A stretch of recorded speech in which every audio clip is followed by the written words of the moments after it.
Le commissariat de la Courneuve en Seine-Saint-Denis a donc été attaqué par une cinquantaine d'individus. Vous avez peut-être vu ces images sidérantes, des tirs de mortier d'artifice, des projectiles lancés sur le bâtiment. 2 policiers ont été légèrement blessés, 9 personnes ont été interpellées. Des affrontements qui auraient un lien avec la mort d'un jeune mercredi soir à Aubervilliers après une course-poursuite et un refus de contrôle. Je vous propose d'écouter Laurent Nunez, préfet de police de Paris. Il était ce matin sur LCI. Dès la mi-journée, nous allons déployer notamment des unités de force mobile en appui des effectifs locaux pour assurer la sécurisation du secteur.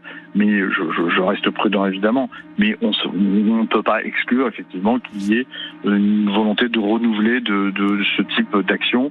Et en tout cas, la réponse sera la même que celle qui a été apportée cette nuit. Ce sera une réponse extrêmement ferme de l'ensemble des effectifs qui sont placés sous mon autorité. Éric Zemmour, président de Reconquête, il était l'invité de Sonia Mabrouk ce matin à 8h10 sur Europe 1 et sur CNews. Ça arrive régulièrement dans tous ces quartiers que moi j'appelle islamisés. Parce que tout simplement, il y a une autre population qui a ses propres codes, ses propres mœurs, et qui ne supporte pas, en tout cas pour les plus jeunes d'entre eux, parce que ne généralisons pas, qui ne supportent pas pour les plus jeunes d'entre eux la loi républicaine et la loi de la police. Et donc à chaque fois qu'il y a un choc entre ces jeunes gens, pour la plupart issus de l'immigration maghrébine ou africaine, et la police, eh ben ça se finit mal. Reda Bellad est avec nous, il est porte-parole du syndicat de police Unité SGP Île-de-France. Est-ce que vous partagez ce que dit Éric Zemmour ? Non, alors pour le coup, non, je partage pas ce que dit Éric Zemmour. Je distingue les gens. Je parle pas par rapport aux origines. Je pense qu'il y a un vrai problème de politique de la ville où vous vous êtes retrouvés peut-être avec des gens de même confession, de même culture, qui ont été parqués à des endroits. Ça fait partie de l'histoire de la France. Maintenant, qu'ils soient black, blanc ou beurre, dans ces quartiers-là, ils n'hésitent pas en tout cas à nous prendre à partie. Moi, c'est ma vision des choses en tout cas. Maintenant, sur le point de vue des attaques, que je ne peux que partager le constat que sans réponse ferme, parce que comme l'a dit le préfet, oui, il y a une réponse ferme de la police, des services de police, mais il faut une réponse ferme de la justice. D'après mes informations, il y a quelques individus qui ont été, sur les 9 individus interpellés hier, il y en a quelques-uns qui sont connus par rapport aux émeutes déjà de cet été. Donc ça prouve qu'ils n'ont pas été sanctionnés, voilà, et qui sont dehors. Et du coup, qui sûrement, je suis un peu défaitiste, mais excusez-moi de l'être avec l'expérience, qui vont recommencer en fait. Mais parce que peut-être faut-il changer de logiciel, ou en tout cas changer les lois, et peut-être faut-il protéger la police en sanctionnant durement ceux qui s'en prennent soit aux policiers personnellement, soit aux membres de la police. Et ça, c'est des pistes de réflexion peut-être à avoir. Éric Zemmour, écoutons-le une deuxième fois sur la police précisément. Évidemment que la police a ordre de ne pas réagir, évidemment que les autorités politiques, quelles qu'elles soient, d'ailleurs ça dure depuis des décennies. Pourquoi ? Par crainte ? Par crainte, bien sûr, d'émeutes encore plus grandes, par crainte de mort, par crainte de guerre civile, etc., etc. On sait que les pouvoirs publics et les politiques sont tétanisés par cela. Et d'ailleurs, les policiers en souffrent, car ils me disent tous que s'ils avaient des ordres vraiment d'un politique décidé, ils pourraient enfin nettoyer tous ces quartiers des trafiquants de drogue et d'autres gens qui ne absolument respectent pas la loi. Alors ça, c'est une question essentielle. Est-il exact, par exemple, qu'hier, les policiers ont ordre de ne pas réagir lorsqu'ils sont mitraillés par des mortiers ? Hier, c'est faux. Quand vous avez ce type d'événement, c'est faux. Par contre, c'est vrai. Mais c'est quoi réagir ? Moi, ça m'est arrivé, puisque je travaillais dans une BAC départementale, celle du Val-de-Marne notamment, où on faisait ce travail de violence urbaine, d'intervention sur les violences urbaines. Et je peux vous dire que ça m'est arrivé à l'époque, quand vous êtes en patrouille, d'être pris à partie, boule de pétanque, bouteille d'acide, cocktail Molotov. En général, on vous demande de quitter les lieux. Parce que vous êtes en sous-nombre pour une question de sécurité. Et fut un temps, parce qu'on est soumis à chaque gouvernement, selon le gouvernement, il fallait justement pas attiser le feu dans les banlieues. Donc oui, mais par contre hier, c'était pas du tout les instructions. Les instructions hier, c'était l'ensemble des bacs de Seine-Saint-Denis, l'ensemble des bacs départementales de la Petite Couronne devaient se rapprocher pour venir en soutien des effectifs et reprendre des assiégés, je ne sais pas si ça existe, mais en tout cas, parce que c'est un commissariat qui était assiégé. Il faut dire les mots, on entend parler de guerre en Ukraine, mais il y a peut-être une guerre aussi pour laquelle il faut trouver des solutions en France. Bon, ça a duré combien de temps, on sait précisément ? Ça a duré environ 1 heure. Entre quelle heure et quelle heure? Entre 23h et minuit? 23h, exactement, entre 23h et minuit. Voilà, après, on a réussi. Il y avait combien de jeunes? Pour nous, moi, sur les appels radio, j'ai une centaine de jeunes. C'est beaucoup, hein? Donc ça, oui. C'était organisé, forcément. Oui, c'est-à-dire que oui, Ils se sont organisés. On est plus dans une tentative d'assassinat, excusez-moi, c'est des mots forts, mais, non, mais moi, si on est dans les caractéristiques pénales, on va dire, prévues par le code pénal, ils sont dans une bande organisée, c'est des actes qui sont prémédités, il y a un acte préparatoire, on vient avec un cocktail Molotov, on fait quoi avec un cocktail Molotov? On tue, excusez-moi, on tue, et là on vient pour tuer des forces de l'ordre. Alors quand vous dites qu'il y a eu réaction, la réaction hier soir, quelle était-elle?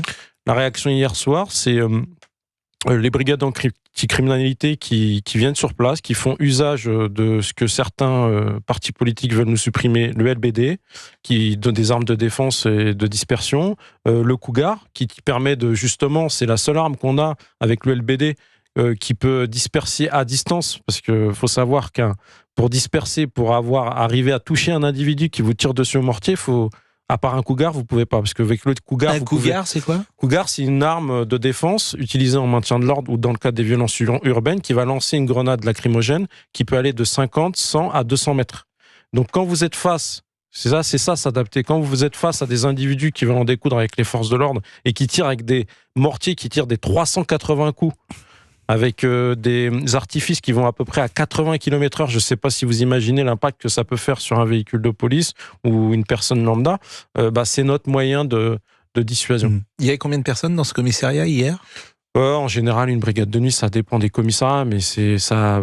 Vous avez 8, 10 si vous avez un véhicule de patrouille, parce que maintenant, malheureusement, sur la région parisienne, au maximum par circonscription, vous avez un véhicule de patrouille qui peut être à l'intérieur. Des fois, vous avez même seulement un chef de port, un standardiste, et 3 personnes, ça dépend, en fait, entre 3 et 10 personnes. Et ça s'est arrêté à minuit parce que la police, la BAC est intervenue. Autrement, ça aurait pu continuer ou ça s'est arrêté parce que d'eux-mêmes, ces voyous se sont arrêtés? Mais en fait, vous savez, avec eux, c'est un jeu.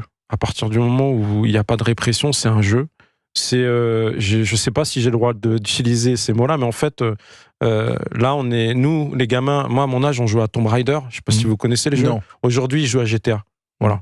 Donc GTA, je ne sais pas si vous voyez, en fait, vous n'allez jamais en prison, vous pouvez tuer des policiers, vous pouvez tuer des passants, et en fait, vous avez tellement de jeunes qui jouent à ces jeux-là, en fait, on a l'impression qu'on se retrouve dans GTA, tout simplement.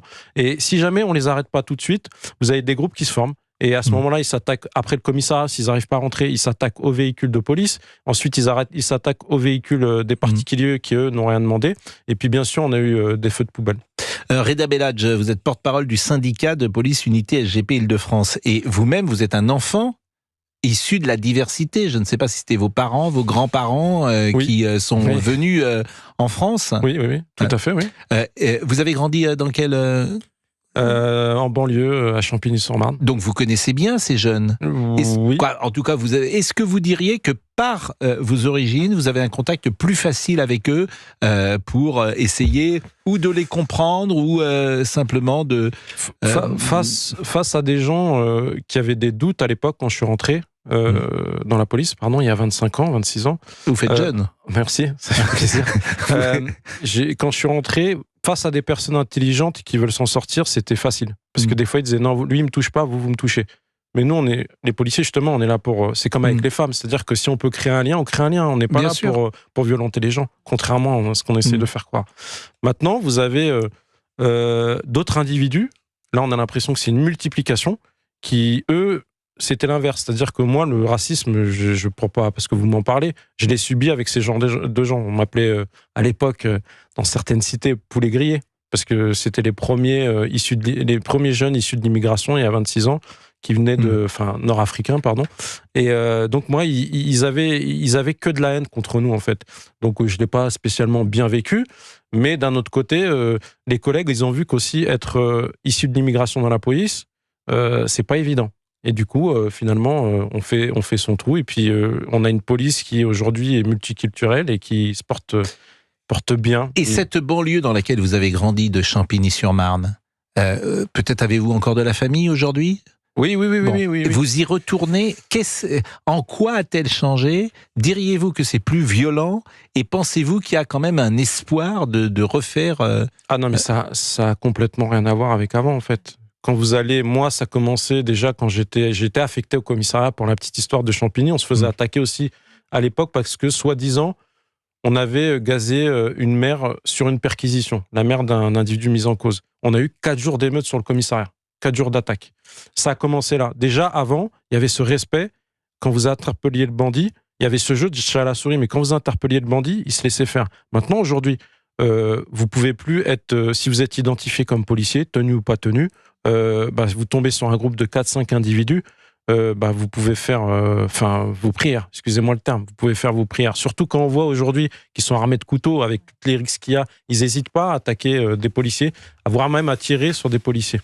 Donc c'est très compliqué, oui, c'est beaucoup, ce que vous dites est terrible parce que quand je vois parfois comment la police est traitée dans l'espace médiatique, comment elle est traitée parfois par certains politiques, la police tue, et que vous me dites, Reda Belhadj, et je rappelle que vous êtes porte-parole du syndicat de police unité SGP Île-de-France, que si vous tombez sur un groupe de 5 jeunes gens, 5 voyous, vous pouvez faire vos prières parce qu'ils sont armés de couteaux, je me dis, mais comment vous allez pouvoir recruter ? Qui va vouloir entrer dans la police ?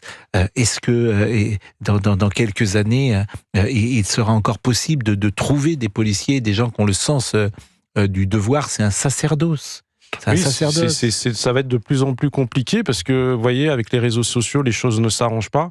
C'est bizarre, hein, vous avez eu le premier jour, il n'y a pas eu d'émeute, le deuxième jour, il n'y a pas eu d'émeute, il y a eu 2-3 sorties de politiciens LFI, on a eu la sortie de l'avocat, M. Bouzrou, et puis on a eu la conclusion finale hier soir avec un magnifique soi-disant feu d'artifice, un bel exemple d'un élu, M. Poutou, avec son tweet.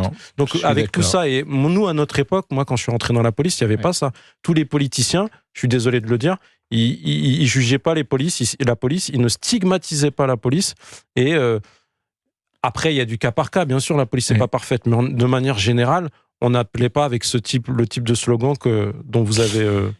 Je vous remercie vraiment grandement. D'abord, je vous remercie parce que pour l'aspect policier, si j'ose dire, et professionnel, et puis les éléments personnels que vous donnez également, parce que votre parcours de vie est aussi forcément intéressant. Et vous citiez Philippe Poutou, qui est le dirigeant politique que l'on connaît à l'extrême gauche et qui a effectivement tweeté hier, joli feu d'artifice ce soir devant le commissariat de la Courneuve, soutien à une colère légitime après qu'un jeune ait encore été tué par la police. Suite logique des révoltes de juillet 23, tout s'aggrave, racisme, discrimination, pauvreté, mal logement, violence répressive.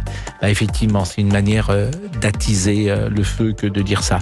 Merci beaucoup, Monsieur Belhadj, et bon courage, et à travers vous, je sais qu'il y a parfois des policiers qui nous écoutent à cette heure-là, mais je leur tire mon chapeau parce que faire le métier que vous faites aujourd'hui avec les risques que vous prenez, aller dans ces endroits-là, je pense que beaucoup de gens n'iraient pas et auraient peur de ce qui peut se passer. Donc merci à vous et courage à vous. Merci. Il est 11h28, nous marquons une pause. Merci. Et pour réagir avec Pascal Praud de 11h à 13h sur Europe 1, vous composez le 01 80 20 39 21. Laissez vos commentaires aussi sur la page Facebook Pascal Praud et vous.